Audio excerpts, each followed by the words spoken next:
Hi guys, it's Amy. This is my video for Nate's Art Lab collab. This month we were challenged to pour over a Christmas decoration, and I chose a ceramic tree that I picked up at Michael's. When you do a pour over, sometimes it's hard to get underneath certain areas, so I'm just taking some of my paint and painting the underside just in case there are spots that are missed. I also want to give you a little insight into my world. When I start a new project, I always get all of my items that I think I might use and gather them together so they're on hand. I think this crosses over from my love for cooking, and I was always trained to gather everything before beginning. As always, my colors and recipes are going to be down in my description box. And while you're down there, be sure to give me that thumbs up and subscribe, maybe even a comment. I really appreciate all the love you guys give me. I'm going to be doing a dirty pour on these trees, so I'm layering my paints in the cup rather randomly, just a little bit cognizant of what's next to each other just in case you get a bad blend, but for the most part, just random.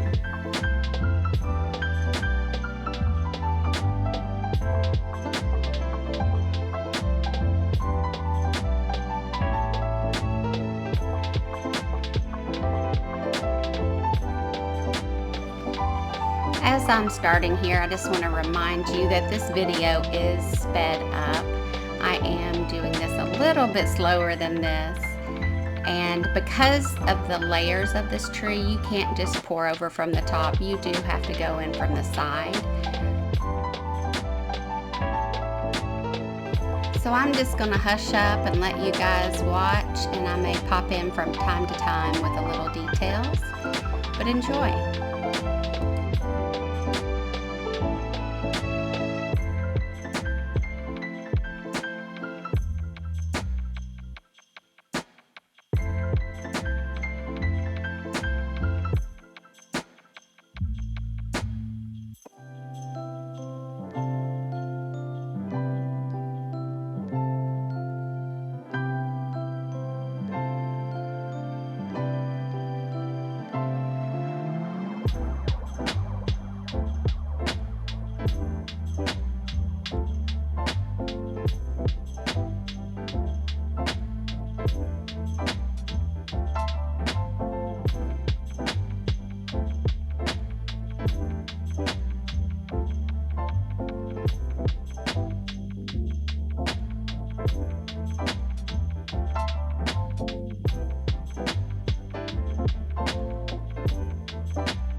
Now I'm taking my drips and just spooning them up there on any area that maybe did not get covered. And it is okay to do this randomly because the paint is going to run and it's still going to make the design that we're after. And with a pour over, you do use quite a bit of paint.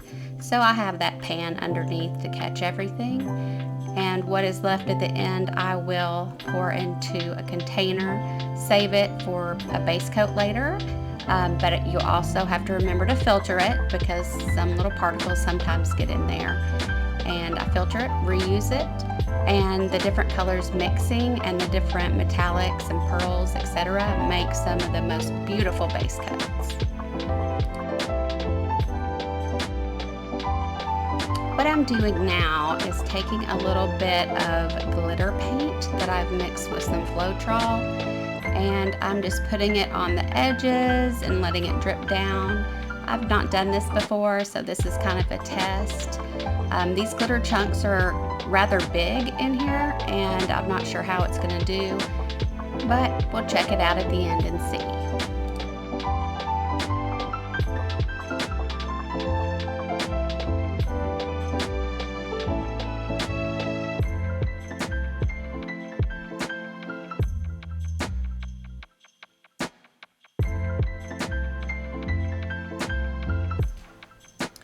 Now I'm beginning tree number 2. When I first started this project, my plan was just to do one, but literally as I was beginning the project, I stopped, got in the car, drove to Michael's, and got a small one so that I could do them both at the same time and have a pair. Right now I'm taking the drips from the previous tree and pouring over this one as a base coat. I did this on our first tree as well, just with a white base coat.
Now I'm going to go in with my dropper and I'm just going to suck up some of that paint and put it in those little areas that the paint doesn't like to get to when you're doing the pour over.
I layered the cup on this second tree so that it would be a little bit different. I did not add my deepest pink.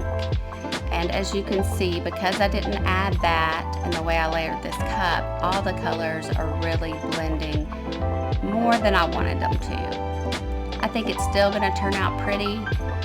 I just think if I did it again, I'd add that darker pink back in.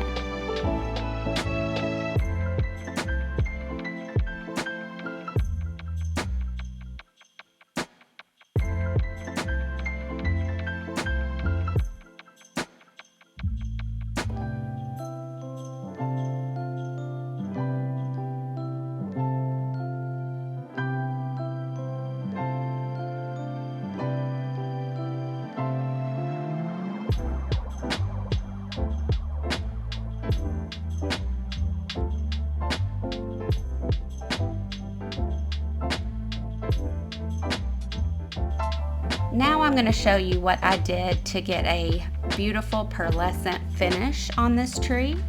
I took some of my Little Piggy Pigments, mixed them with Jo Sonja varnish, and added them to a spray bottle. Now I'm spraying it over the tree.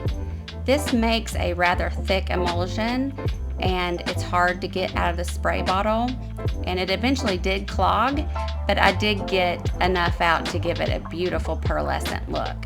And I'm spraying and drying in between each layer, and then I take my paper towel and blot it a little bit so we don't end up with big spots of the pigment. But I love the way the spray makes it look like snow has landed or frost.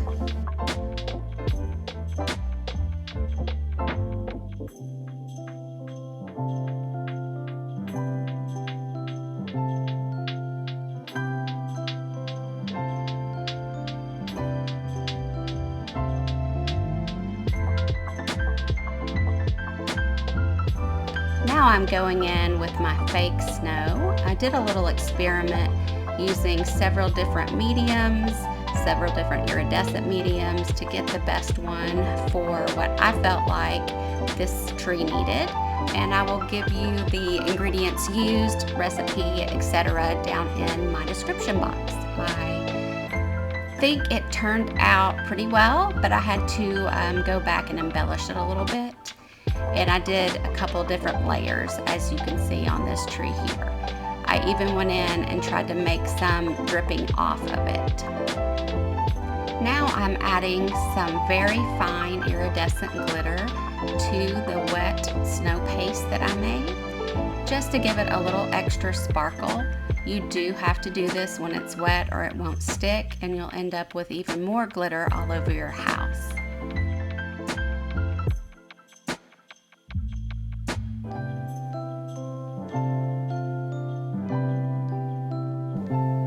By the magic of YouTube, I have added all of our lights in, and I decided I wanted a little extra to make the lights look like icicles. So I took some glitter glue, clear glitter glue, and added it on all the bulbs to give it kind of a icy sparkle look. And here we are with our finished trees. I think they have a kind of a melted peppermint kind of look. I think they will make a really nice addition to my kitchen area this holiday season.